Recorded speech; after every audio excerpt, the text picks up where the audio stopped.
Tumsifu Yesu Kristo. Uhuru wa Yesu. Mola yaseba tuitikie wote Yesu. Roho Mtakatifu wa Yesu ananena na ulimwengu. Pinga ushoga na roho zote za kuzimu na kuziombea kwa jina la Yesu. Lakini pinga roboti aliyeingia duniani kwa kisingizio cha kukua kwa sayansi na teknolojia. Ni sanamu huyo. Kwanza tuanze na sala ya ufalme wa Yesu inayotoka katika kitabu cha Mathayo sura ya 6 mstari wa 9 hadi wa 13. Baba yetu uliye mbinguni, jina lako litukuzwe, ufalme wako uje, mapenzi yako yatimizwe hapa duniani kama huko mbinguni. Utupe leo riziki yetu, utusamee deni zetu kama sisi nasi tuwasamehe wadeni wetu, na usitutie majaribuni, lakini tuokoe na yule muovu. Kwa kuwa ufalme ni wako, na nguvu na utukufu hata milele. Amina. Kama kujiunga na chaneli hii ya ufalme wa Yesu ni leo, ni vyema sana kufuatilia vipindi vya nyuma, utabarikiwa sana. Leo tutajifunza siri mbili za Yesu Kristo zinazotoka katika kitabu cha Wakorinto wa pili sura ya 8. Tutaanza na siri ya kwanza, faida ya ukarimu. Wakorinto wa pili sura ya 8 mstari wa kwanza hadi wa 15 inasema: Tena ndugu zangu, twawaarifu habari ya neema ya Mungu waliopewa makanisa ya Makedonia. Maana walipokuwa wakijaribiwa kwa dhiki nyingi, wingi wa furaha yao na umaskini wao ulikuwa mwingi, uliwaongezea utajiri wa ukarimu wao. Maana nawashuhudia kwamba kwa uwezo wao na zaidi ya uwezo wao, kwa hiari yao wenyewe walitoa vitu vyao, wakituomba sana pamoja na kutusihi kwa habari ya neema hii na shirika hili la kuwahudumia watakatifu. Tena walitenda hivi si kama tulivyotumaini tu, bali kwamba walijitoa nafsi zao kwa Bwana na kwetu pia kwa mapenzi ya Mungu. Hata tukamwonya Tito kuwatimilizia neema hii kwenu, kama vile yeye alivyotangulia kuanzisha. Lakini kama mlivyo na wingi wa mambo yote, imani na usemi na elimu na bidii yote na upendo wenu kwetu sisi, basi vivyo hivyo mpate wingi wa neema hii pia. Sineni ili kuamulu, bali kwa bidii ya watu wengine nijaribu unyofu wa upendo wenu. Maana mmejua neema ya Bwana wetu Yesu Kristo, jinsi alivyokuwa maskini kwa ajili yenu, ingawa alikuwa tajiri, ili kwamba ninyi mpate kwa matajiri kwa umaskini wake. Nami katika neno hili natoa shauri langu, maana neno hili la wafaa ninyi mliotangulia, licha ya kutenda hata na kutaka pia.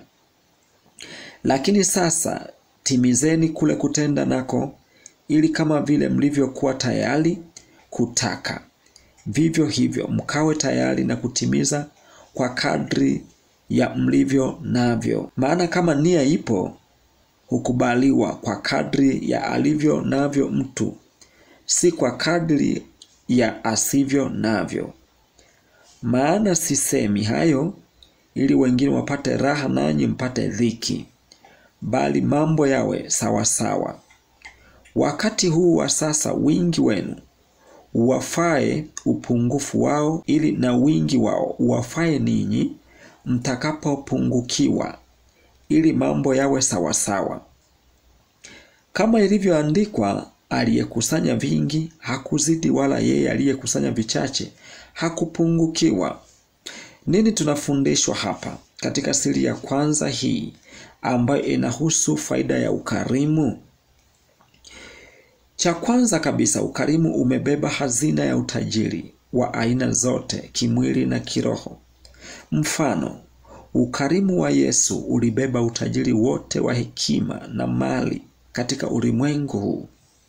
Wakorinto wa pili sura ya 8 mstari wa 9 nasema: Maana mmejua neema ya Bwana wetu Yesu Kristo, jinsi alivyokuwa maskini kwa ajili yenu, ingawa alikuwa tajiri, ili kwamba ninyi mpate kuwa matajiri kwa umaskini wake. Yesu alijinyenyekeza, akawa mtii hata mauti, na mauti ya msalaba. Huo ni ukarimu. Kitendo cha kwenda kulipa deni kwa ajili ya watu waliokuwa wameingia katika kosa la uhaini, mtu ambaye hakuwa na dhambi, ni ukarimu. Alituonyesha ukarimu, akatupatanisha wanadamu na Mungu, ili tumsogelee Mungu na ujasiri, kwa sababu tulikuwa tumeingia katika dhambi. Ukarimu wa Yesu ulidhibitika msalabani. Wafilipi 2:8 hadi 11 inasema, tena alipoonekana na umbo kama mwanadamu, alijinyenyekeza akawa mtii hata mauti, na mauti ya msalaba. Nani huyo? Ni Yesu. Ukarimu. Kwa hiyo tena Mungu alimwadhimisha mno, akamkirimia jina lile lipitalo kila jina, utajiri wa hekima na mali, ili kwa jina la Yesu kila goti lipigwe, la vitu vya mbinguni na vya duniani na vya chini ya nchi, na kila ulimi ukilia kuwa Yesu Kristo ni Bwana, kwa utukufu wa Mungu Baba. Umeona, ni ukarimu. Ukarimu wa Yesu huo juu ya mataifa yote ulimwenguni ulimletea utajiri wa aina zote, kimwili na kiroho, na mamlaka. Na sisi ametupa mamlaka tuchote hizo neema za baraka za utajiri wa kiroho na kimwili, kwa sababu alionyesha ukarimu, akavipata vyote. Viko mikononi mwake, mtoto mwaminifu ambaye hana hila, mwenye utiifu mbele za Mungu. Siri ya pili, huduma ya Tito na wenzake Korinto. Wakorinto wa pili sura 8 mstari wa 16 hadi 24. Lakini ahimidiwe Mungu, atiaye bidii ile ile kwa ajili yenu katika moyo wa Tito, maana aliyapokea kweli yale maonyo, tena huku akizidi kuwa na bidii alisafiri kwenda kwenu kwa hiari yake mwenyewe, na pamoja naye tukamtuma ndugu yule ambaye sifa zake katika Injili zimeenea makanisani mwote. Wala si hivyo tu, bali alichaguliwa na makanisa asafiri pamoja nasi. Katika jambo la neema hii tunayoitumikia, ili Bwana atukuzwe, ukadhihirike utayari wetu. Tukijiepusha na neno hili, mtu asije akatulaumu kwa habari ya karama hii tunayoitumikia, tukitangulia kufikiria yaliyo mema, si mbele za Bwana tu, ila na mbele za wanadamu. Nasi pamoja nao tumemtuma ndugu yetu tuliyemwona mara nyingi katika mambo mengi, kuwa anabidii, na sasa anabidii zaidi sana, kwa sababu ya tumaini kuu alilonalo kwenu. Basi mtu akitaka habari za Tito, yeye ni mshirika wangu na mtenda kazi pamoja nami kwa ajili yenu.